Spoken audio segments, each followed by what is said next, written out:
Estamos de volta com o Jornal da Hora na TV. Nosso convidado é o Dr. Carlos Henrique Alvarenga Bernardes, cirurgião vascular, chefe do Departamento de Cirurgia Vascular da Santa Casa e professor da Faculdade de Medicina da Unimes. Olá, Dr. Carlos, um grande prazer recebê-lo. Prazer é meu e é um prazer estar aqui no Jornal da Hora da TV. Bem, nós vamos falar de um problema que afeta muitas mulheres, a preocupação das mulheres e também dos homens, que são as varizes. Doutor Carlos, cada vez mais homens também procuram o consultório dos médicos para resolver esse problema. É uma realidade, porque os homens demoram mais que as mulheres para procurar o vascular em decorrência de suas varizes dos membros inferiores. As mulheres procuram com maior porcentagem em decorrência da parte estética. Mas os homens, às vezes, levados pela própria mulher, acabam procurando o vascular e, como eles apresentam varizes, acabam fazendo o seu tratamento também. Doutor, o senhor falou, as mulheres se preocupam mais com a parte estética, isso é normal, as mulheres são vaidosas, os homens hoje em dia também estão bastante vaidosos, mas as mulheres tradicionalmente são mais vaidosas, procuram por questão estética. Mas a questão das varizes é um problema de saúde, muito perigoso, inclusive. O que nós temos que entender é o seguinte, nós temos que classificar as varizes. Nós temos varizes pequenas, que são aqueles vasinhos que incomodam muito as mulheres e que há necessidade, então, de fazer um tratamento estético.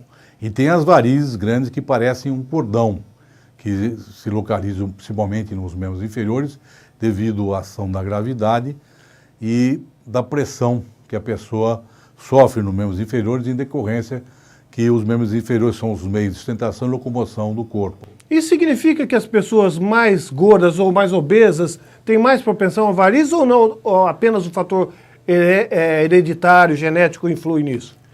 Essa é uma pergunta importante. Então não existem os fatores que nós chamamos de fatores de antecedentes pessoais da pessoa. E também tem os fatores desencadeantes. Os fatores desencadeantes seriam a obesidade e também o tipo de trabalho da pessoa, ficar muito tempo de pé, muito tempo sentado, trabalhar em lugares quentes como, por exemplo, os metalúrgicos em altos fornos da Cozipa, aqui na nossa região. Quer dizer, são pessoas mais predispostas. Ou então cozinheiros, mesmo cozinheiros que ficam em lugares quentes, ficam muito tempo de pé, então essas pessoas podem vir a ter mais varizes que as outras profissões. Qual é o momento exato em que o paciente, seja ele homem ou mulher, deve procurar o médico para resolver a questão das varizes? Normalmente, como nós já conversamos, geralmente tem a parte estética que as mulheres procuram, com uma porcentagem muito grande, para tratar os seus pequenos vasinhos das pernas, que seria o tratamento mais estético, e aquelas pessoas que sentem peso, queimação nas pernas, principalmente no final do dia. Então essas pessoas têm que procurar o especialista para fazer o seu tratamento adequado. O não tratamento dessas varizes que são mais graves pode levar ao quê, doutor? Existe uma hipertensão venosa, que nós chamamos, em determinadas pessoas, então pode levar a aparecimento de edema, de úlcera de perna, e algumas vezes essas úlceras acompanham a pessoa até o seu leito mortuário. Então há necessidade de tratar antes do aparecimento da úlcera da perna.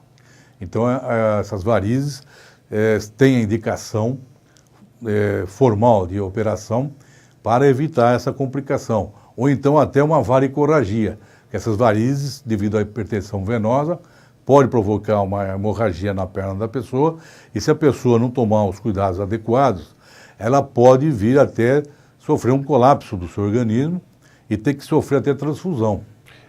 Doutor, a alimentação, prática de esportes, existe alguma forma que pode ajudar o paciente que tem uma predisposição a ter varizes? Isso é uma pergunta importante que a maioria dos pacientes nos pergunta também.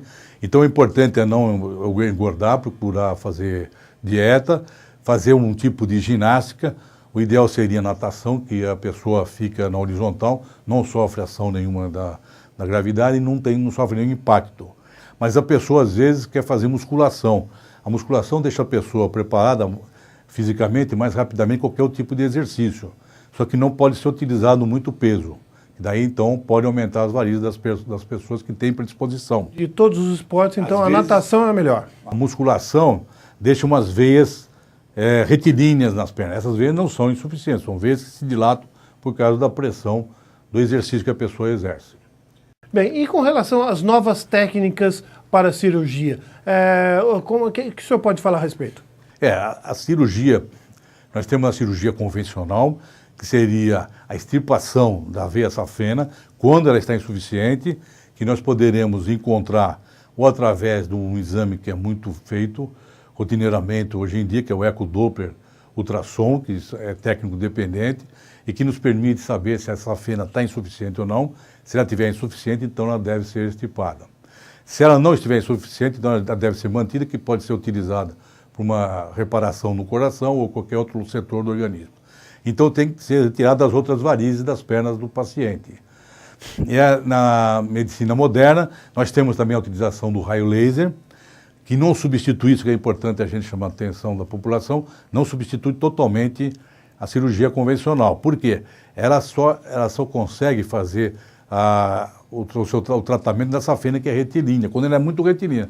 Se ela for muito tortuosa, também não é possível ser feito com o laser. E as outras veias que são muito tortuosas, é difícil de você introduzir o dispositivo do laser e com ele conseguir fazer a fibrose do vaso e com isso sumir. E existe também hoje em dia a técnica da espuminha, que alguns colegas estão utilizando nas varizes maiores.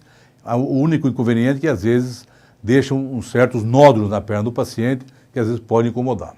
Bem, as chances de êxito no caso da cirurgia? As chances de êxito, eu não vou dizer que é 100%, mas 99%, principalmente quando a safena está insuficiente, quando ela tem as colaterais insuficientes. Então, quando essa cirurgia é bem feita por um especialista, o paciente recupera bem a parte da fisiologia normal das suas veias dos membros inferiores.